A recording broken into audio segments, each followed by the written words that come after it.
invito, è sempre un piacere incontrare degli amici. Grazie a tutti voi per la calorosa partecipazione. Appunto, come accennato da Andrea, il mio intervento è volto alle problematiche della ricostruzione degli abiti tradizionali andati completamente perduti. Noi sappiamo bene quanto sia importante l'abito in Sardegna. Molto spesso, scusate, sono un po' emozionata.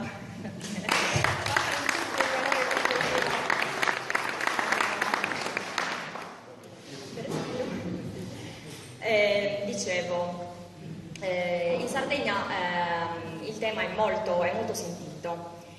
Sempre più associazioni, ma anche privati, tendono proprio a ricercare delle fonti per la ricostruzione degli abiti. Questo è molto importante per quanto riguarda la nostra cultura, però purtroppo un po' in buona fede, anzi molto spesso in buona fede, ma talvolta anche no, queste ricostruzioni sono soggette a degli errori dovuti alla tendenza appunto di osservare delle immagini. Questo è molto importante per quanto riguarda le conoscenze sugli aspetti del costume che noi conosciamo già. Le roccaforti del costume in Sardegna sono poche in realtà. Parlo per esempio di Busato, di Ittiri, di Pesulo, insomma ci sono delle comunità dove il costume è ancora in uso ed è ancora un tema molto presente. Quindi proprio per incentivare insomma anche la conservazione di questi abiti, molto spesso ci si rifà a delle immagini che in alcuni casi possono essere utili per scoprire anche degli usi andati completamente perduti. Quindi le immagini effettivamente hanno una grande valenza, però possono avere anche un'arma di taglio, ossia dove per esempio un abito è completamente andato in disuso, queste immagini possono trarre in inganno. Allora, facciamo un passo indietro. La Sardegna è sempre stata meta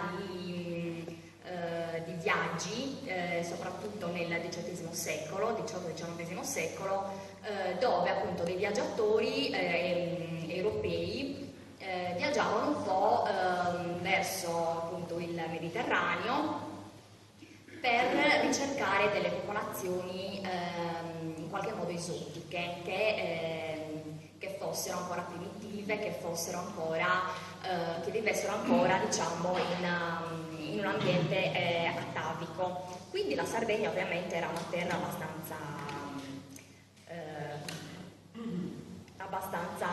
faceva abbastanza scalpore, insomma, era molto ambita diciamo come terra, proprio perché si conservavano ancora dei costumi e delle usanze molto ataviche.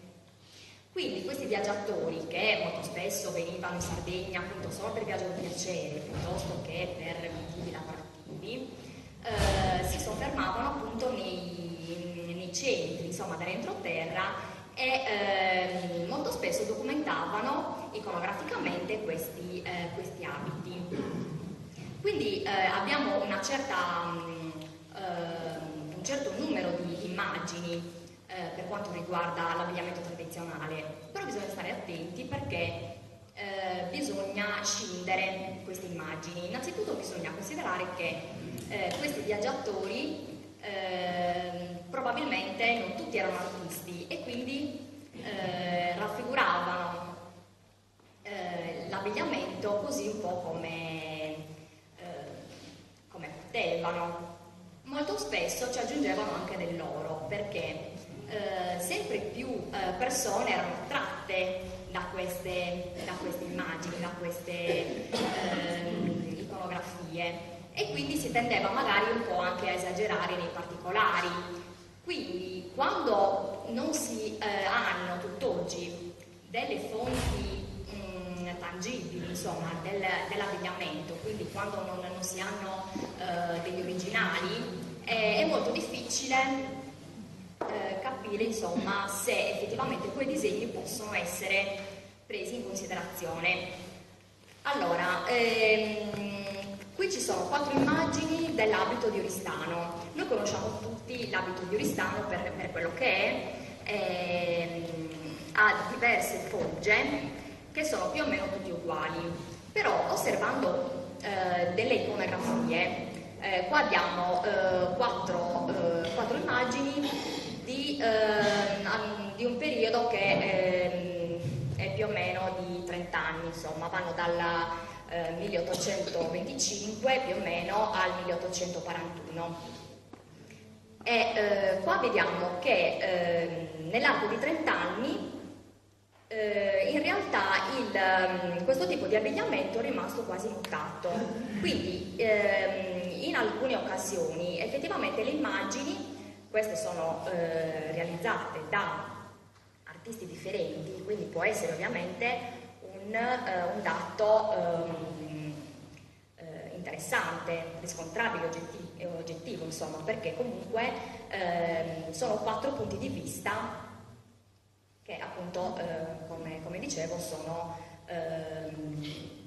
disegnati nell'arco di 30 anni. E quindi qui vediamo che effettivamente la donna corrisponde sempre a un panno rosso e a una balza chiara, bassa, un corpetto minuto e l'uso di 2 fazzoletti, uno quindi annodato sopra il mento e un secondo fazzoletto molto più ampio, motivi floreali, che veniva indossato sopra.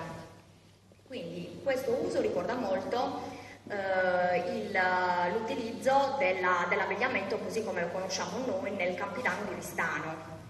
Quindi è molto probabile che anche a Oristano ci fosse uno stile che appunto si assomigliasse a quello che, ripeto, tuttora noi conosciamo del Campidano di Oristano.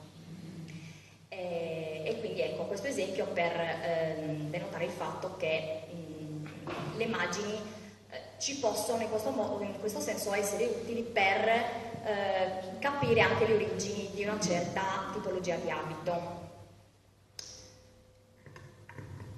Allora, influenze borghesi o realtà.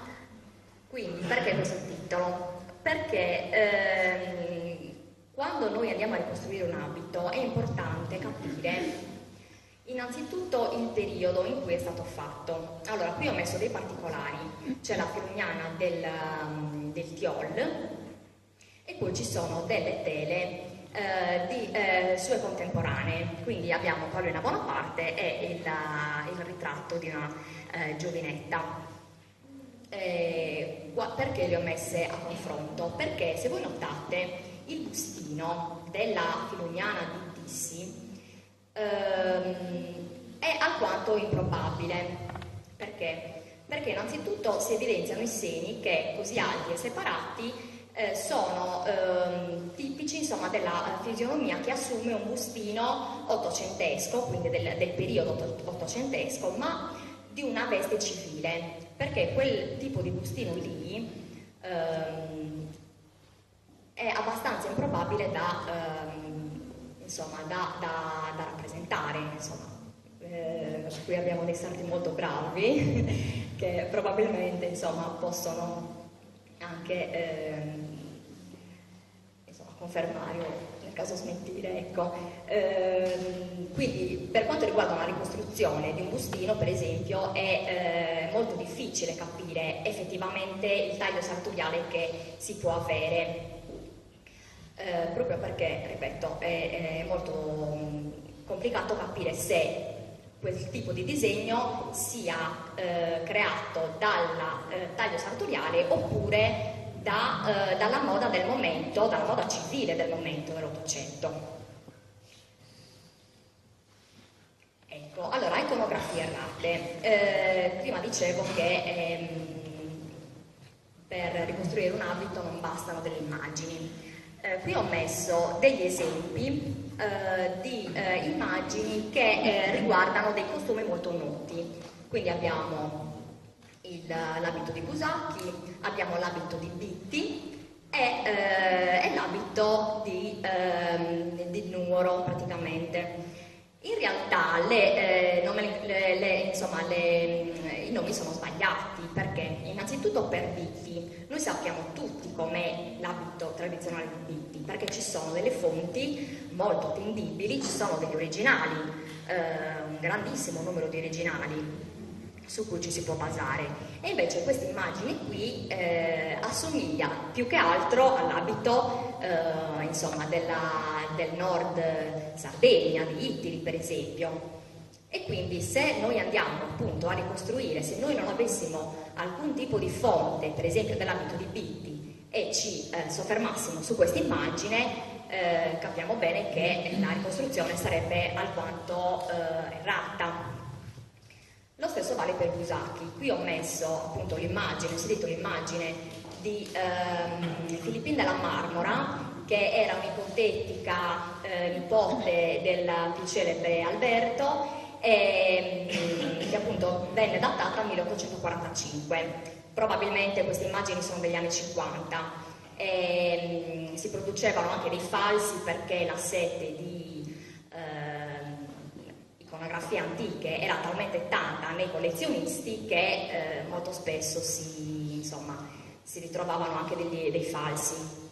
E quindi qui possiamo capire che è un falso, perché così come Ittiri e Bitti, anche a Busacchio ci sono una serie di costumi veramente numerosi con cui fare riscontro, e quindi sappiamo bene che la gonna rossa era tipica dell'abbigliamento dei nobili. La Priorissa era la più grande, insomma, figura per quanto riguarda, insomma, la chiesa, e quindi era anche l'abito da sposa. Qui lo vediamo abbinato, la gonna, la Priorissa la vediamo abbinata a un grembiule verde. In realtà a Busacchi il verde è il colore del mezzolutto, quindi capiamo bene che non è possibile un abbinamento del genere, così come non è possibile una gonna utilizzata appunto per questo tipo di abbigliamento senza il giubbino e senza il velo. Quindi ovviamente se di Busacchi non avessimo nessuna fonte, noi ci atterremo a questa iconografia qui e sbaglieremo completamente la ricostruzione. Così anche per l'abito di Nuoro, in cui appunto i colori sono totalmente sfasati, totalmente sbagliati. Quindi così anche ho inserito un'immagine del Comenotti, sempre di Busacchi, dove si raffigura praticamente la figura del lutto, insomma l'abito da lutto, di cui effettivamente noi abbiamo riscontri anche in degli scritti della Deleda. Si parla proprio di un fazzoletto che si avvolge attorno al collo, attorno anche alla bocca, però in questo caso è abbinato alla gonna rossa, e come dicevamo il rosso in Sardegna in generale, non solo a Busacchi, è il colore della ricchezza, perché il rosso non era possibile produrlo con le erbe tintori, quindi si doveva acquistare, e quindi era il colore del lusso, veramente dell'agiatezza, e quindi non poteva essere sicuramente abbinato a un abito luttuoso. Poi qui abbiamo degli esempi di bloaghe. Anche qui possiamo osservare che se noi non conoscessimo affatto l'abito di Ploaghe potremmo prendere per buone queste immagini, però in realtà sono frutto un po' dell'estro dell'artista, diciamo, dell'autore. Qui vediamo un'immagine di Alessio Pittaluga del 1826 e di un anonimo del 1850. Quest'ultima sicuramente si è rifatta a quella del Pittaluga, però noi appunto conosciamo bene l'abito di Ploaghe e vediamo che non c'è nessuna attinenza con la protuberanza tipica della gonna di Ploaghe. In questa immagine appunto non esiste, non c'è anche l'utilizzo appunto di queste scarpe particolari, in realtà non esiste, così come è inesatto anche l'apertura delle maniche del giubbino e anche la decorazione che sta dietro, che qui ha forma di cuore, sicuramente insomma un'idea romantica dell'artista che ci ha messo molto del suo, ecco. E così lo stesso, l'immagine dell'Alsani, vediamo che questa appunto litografia a colori, quando si legge però è indicata come la vestimentaria del paese di Bono. Se noi non conoscessimo né Bono né tantomeno Nuoro, potremmo attribuire senza ombra di dubbio questa immagine a Bono, in realtà non è così. Quindi questi sono tutti esempi di immagini che sono errate, sono completamente errate, ma noi possiamo dirlo perché abbiamo la certezza che in questi centri appunto l'abito non corrisponde appunto alle immagini. Ecco qua, Marghinotti. Il Marghinotti è uno degli artisti che ha dato il suo contributo, insomma, per la riproduzione degli abiti in Sardegna. Però anche il Marghinotti pecca un po' di romanticismo, perché qui vediamo dei particolari, festa campestre in Sardegna, è del 1821, perché qui non ci può essere attinenza? Perché le gonne lui le riproduce in modo molto vaporoso, in modo molto leggiadro, molto leggero, così come era in uso effettivamente nella moda dell'Ottocento. Però noi sappiamo bene che le gonne di questo periodo erano pesanti, erano in panno, erano in albacce, non avevano questi tessuti leggeri, o laddove ci fossero, nel Campidano appunto si utilizzano spesso i tessuti leggeri, però sono ovviamente supportati da un certo numero di gonne che sicuramente non permettono questa vaporosità. Quindi anche qui bisogna stare attenti appunto al romanticismo, diciamo, degli artisti e alla loro licenza, diciamo, licenza artistica. Ecco, poi un'altra questione è proprio la pittura. La pittura ha dato un grandissimo contributo al vestiario tradizionale sardo, però anche qui bisogna scindere, bisogna stare attenti, bisogna guardare con occhio critico. Qui abbiamo 3 tele di Biasi, di Giuseppe Biasi, grandissimo artista del fine del Novecento, artista primitivista. Quindi lo stile pittorico dell'artista ci deve già indurre a metterci dei dubbi.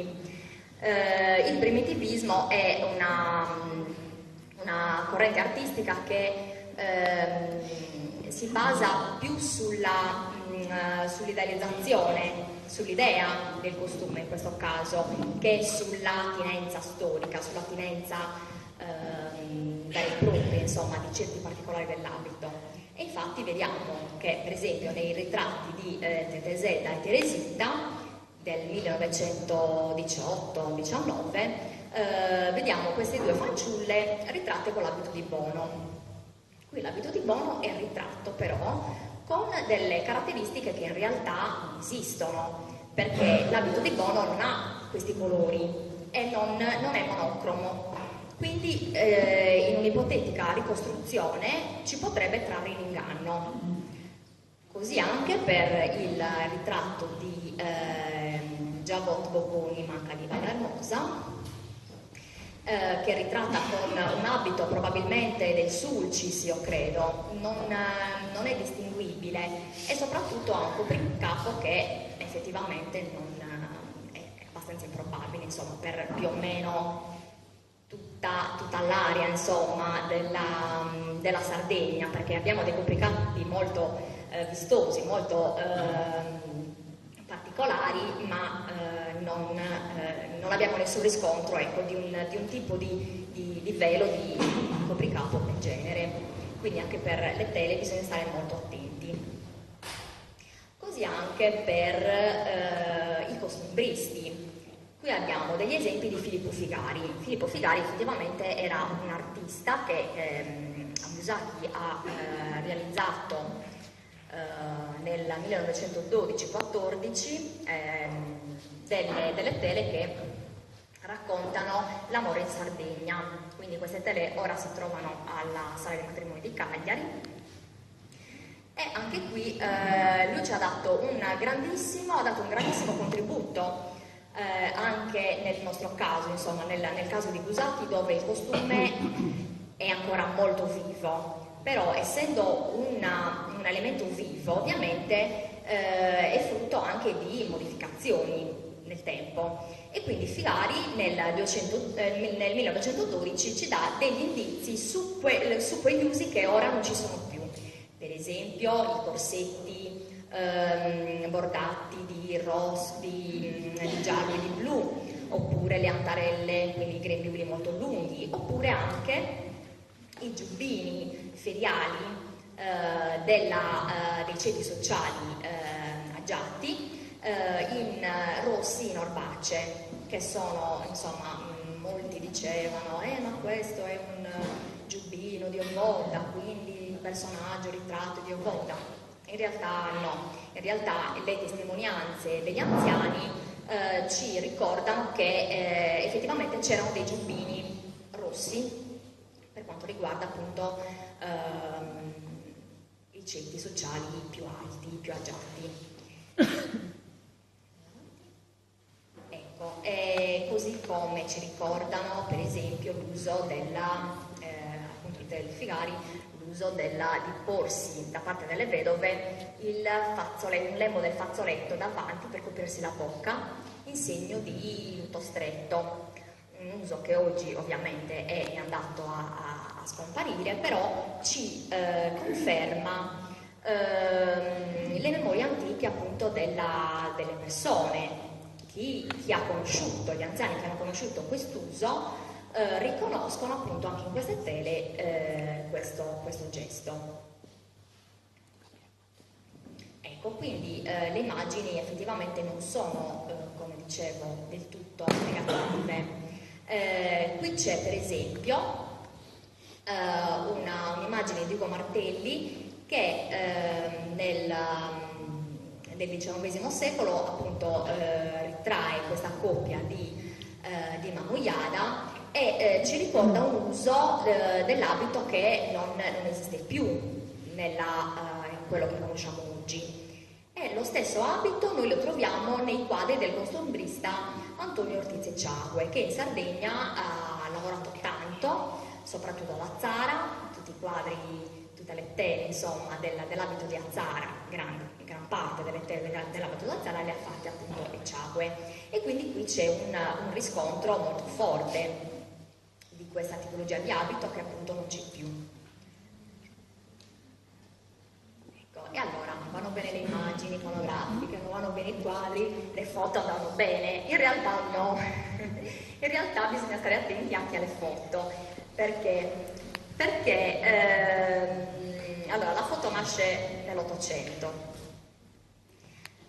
quindi anche i fotografi vengono in Sardegna incuriositi da questi popoli arretrati e ancora primitivi. Quindi le prime foto effettivamente possono essere veritiere, possono essere una grandissima fonte di ispirazione, però anche quest'uso è da prendere un po' con le pinze, diciamo, perché diventa un pochino arbitrario. Quindi si iniziano a fare i fotomontaggi, si iniziano un pochino a modificare delle parti che non ci possono andare bene, oppure che vediamo che sono troppo monotone, allora le coloriamo con colori sgargianti, le utilizziamo insomma, per le cartoline ovviamente, perché poi vanno a utilizzare sempre le cartoline, però molto spesso troviamo per esempio dei caschetti un po' troppo moderni, insomma, per la tipologia dell'abito, oppure vediamo questi volti appunto molto alla moda, perché molto spesso si utilizzavano appunto le modelle e quindi si facevano dei veri e propri fotomontaggi con le modelle proprio del tempo. E niente, quindi anche qui appunto si notano i colori molto arbitrari, insomma, che i fotografi utilizzavano. Quindi se noi dovessimo, per esempio, qua vediamo una ragazza di Osilo, e l'abito è splendido, è perfetto, la ragazza anche, però purtroppo il colore della foto, il colore posticcio della foto non rende giustizia all'abito stesso, perché se noi dovessimo ricostruire l'abito di Osilo partendo da questa immagine faremo falso storico, perché il pannello davanti della gonna in realtà non è un grembiule come qui viene interpretato, ma è proprio il proseguimento della gonna, quindi è rosso anch'esso, e quindi appunto creeremo un falso. Stessa cosa per l'abito di Bitti, come dicevamo prima, questo viene presentato come l'abito di Bitti con una capigliatura che probabilmente non è affatto quella canonica, e in realtà è più appartenente all'oceano questa immagine. E poi si utilizzava anche scherzare in qualche modo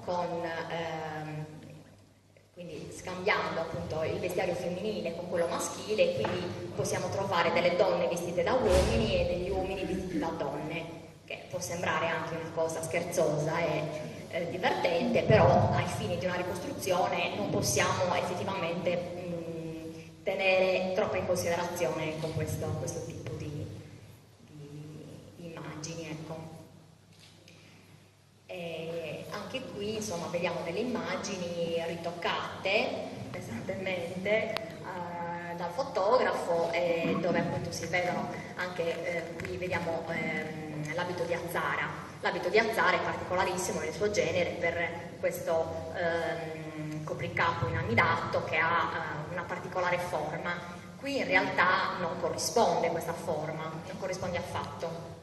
Così come l'abito di Agius, che addirittura ha un grembiule di nuoro, e diciamo che la foggia non è esattamente, non risponde esattamente alla stessa eleganza che hanno entrambi, insomma, le tipologie di abito, quindi di Agius e di nuoro. E così via. Anche Samugeo vediamo che ha questi colori molto particolari. Qua il giubbino, se noi dovessimo ricostruirlo, non capiremo affatto come si indossi neanche, no? Che forma abbia, proprio perché ha dei colori totalmente inventati.